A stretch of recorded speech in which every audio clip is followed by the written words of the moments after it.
Astérix, Obélix et les deux auteurs qui leur ont donné vie. Voilà la photo de famille pour la promotion de l'album La fille de Vercingétorix pour sa sortie mondiale ce jeudi. 38e épisode de la série et le 4e post-Uderzo et Goscinny. Il met en scène une adolescente un peu farouche, Adrénaline, fille du grand chef gaulois, qui atterrit dans le village d'Astérix.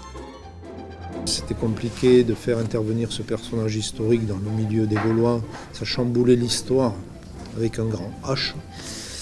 Donc Adrénaline est arrivée parce que c'était la solution de parler de son père en parlant de sa fille.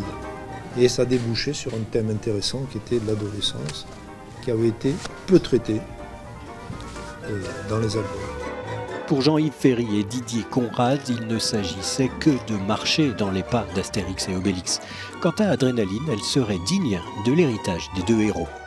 Je pense qu'Adrénaline est certes dans l'air du temps, mais qu'elle est surtout parfaitement en adéquation avec l'esprit de l'œuvre, avec l'humour, avec les aventures d'Astérix en général.